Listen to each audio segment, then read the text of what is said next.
صاحب روزے کی اہمیت اور فضیلت. تمام تعریفیں اللہ رب العزت بے شک جو کہ رب العالمین ہے، اور لاکھ درود و سلام میرے آقا حضرت محمد صلی اللہ علیہ وسلم کی ذات پر جو رحمۃ اللہ عالمین.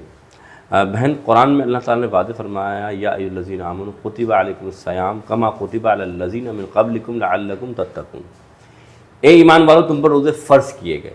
یہاں رب نے یہ نہیں فرمایا سنت نفل، یہ واضح کر دیا کہ یہ رمضان کے روزے فرض کیے گئے. اب جب فرض کیے گئے ہیں تو اس کے مراد یہ ہے کہ تم پر روزے فرض ہو گئے. اسلام نے روزے کی فرضیت جو ہمیں دی وہ بتایا کہ ہم سحری کے وقت اس کی نیت کرتے ہیں، اور جب مغرب کے وقت سورج غروب ہو جاتا ہے پھر ہم افطار کرتے ہیں. بے شک. تو اس لمحے کے دوران کھانا پینا جمع کرنا ہر ان عادات سے منع فرما دیا گیا.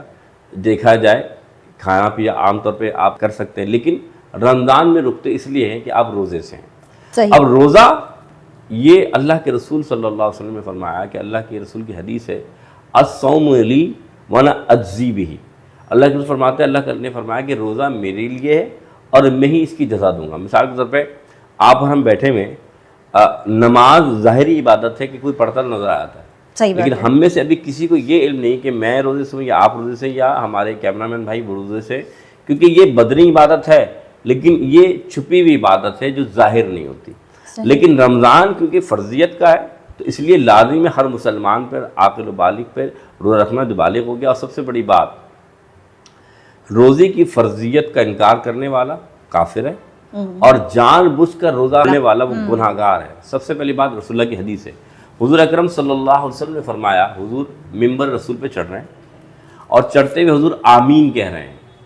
3 اسٹیپ میں حضور نے آمین فرمایا. صحابہ کرام آیا عرض کی یا رسول اللہ، آپ نے پہلے ہم نے عمل نہیں دیکھا، آپ خطبے سے پہلے جب آ رہے ہیں تو آقا آپ آمین کہہ رہے ہیں، وجہ کیا ہے؟ تو اللہ کے رسول نے فرمایا کہ جبریل امی آئے اور انہوں نے دعا کی. دعا یہ تھی کہ انہوں نے کہا کہ اگر اللہ کے رسول اگر آپ کا نام لیا جائے اور آپ پر کوئی درود نہ پڑے تو وہ ہلاک ہو جائے. تو حضور نے فرمایا آمین، دوسری پڑھ لیجیے اللہم صلی اللہ علیہ وسلم. اس کے بعد فرمایا والدین میں سے کسی ایک کو پائے اپنی بخشش نہ کرا پائے وہ بھی ہلاک ہو جائے. حضور نے فرمایا آمین. اور تیسری بات حضور نے جو بات فرمائی بڑی اہم تھی، رمضان کے روزے، کیونکہ آپ نے روزے کی بات کی. فرمایا جسے رمضان کے روزے ملے اور وہ اس رمضان کے مہینے میں عبادات اور روزے رکھ کے اپنی بخشش نہ کرا پائے، اس کے لیے بھی حضرت جبریل نے کہا اللہ کے رسول وہ ہلاک ہو جائے. حضور نے فرمایا آمین. معلوم یہ چلا کہ رمضان کے روزے کی بڑی اہمیت ہے. حضور اکرم فرماتے ہیں کہ کوئی بھی شخص رمضان کا روزہ جان کر چھوڑ دے پھر پوری زندگی وہ روزہ رکھتا رہے، وہ اس کے ثواب کو نہیں پہنچ سکتا جو اس نے ایک روزہ چھوڑا. بے شک، بالکل صحیح. اس وجہ سے اس روزے کی بڑی اہمیت ہے. پھر اور بات آپ کو بتانا چاہتا ہوں کہ رمضان کا روزہ جان کر چھوڑنے والا اور اس طرح کرنے والا تو لازمی یہ بات یاد رکھے اس کی بھی کیٹیگریز ہیں. لیکن جو جان کر وہ توڑتا ہے کوئی روزہ اور وہ بلا وجہ یہ کرتا پھر کفارہ بھی لازم آ جاتا ہے. کیا کفارہ لازم ہے کہ 60 مسکینوں کو کھانا کھلائے یا 60 روزے مسلسل رکھے. ایک بھی روزہ چھوٹا پھر دوبارہ سے اس کی گنتی شروع کرے گا.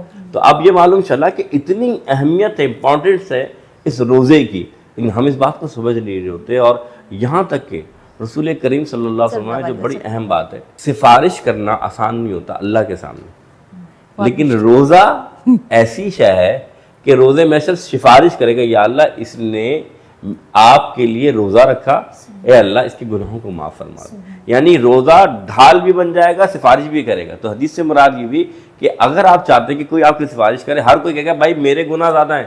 انسان یہاں تک حدیث میں آتا ہے جو ماں ہے، ماں سے بڑھ کر کوئی نہیں ہوتا. بالکل. روزے محشر ایک گناہ گار ماں کے پاس بھی جائے گا کہ بولے میرے اعمال تو دیکھو، تم اپنی بات کر رہے ہو. تو سفارش یا حضور کی بارگاہ میں التجا جو آپ روزہ رکھیں گے یہ کرے گا یا اللہ اس نے یہ عمل کیا تھا، اس کے گناہ معاف فرما دے. پھر حضور اکرم صلی اللہ علیہ وسلم نے فرمایا اس روزے کے بارے میں کہ حضور فرماتے ہیں یہ ڈھال ہے. کیا ڈھال ہے؟ کہ اگر کوئی شخص تمہارے سے کوئی بد کلامی کرتا ہے، کوئی بدتمیزی کرتا ہے تو تم اس کو پلٹ کے اس کا جواب مت دو، بلکہ یہ فرماؤ کہ یہ میں روزے سے ہوں، میں اس لیے کام نہیں کر سکتا. تو معلوم یہ چلا کہ گناہ سے بچنے کا ذریعہ بھی روزہ ہو جاتا ہے. اور وہ تقویٰ جو جسے کہتے ہیں کہ جب آپ روزہ رکھتے ہیں تو آپ، کیونکہ یاد رکھیے گا جب انسان کا نفس بھرا ہوا ہو، یعنی پیٹ بھرا ہوا ہو، خواہشات مکمل ہوں، تو پھر شیاطین اور نفس اس کو جو کہتے ہیں وہ کرتا ہے. لیکن جب نفس کمزور ہو جاتا ہے اور بھوک اس کی مٹ جاتی ہے تو پھر اللہ کی طرف وہ رجوع کرتا ہے, اسے احساس ہوتا ہے.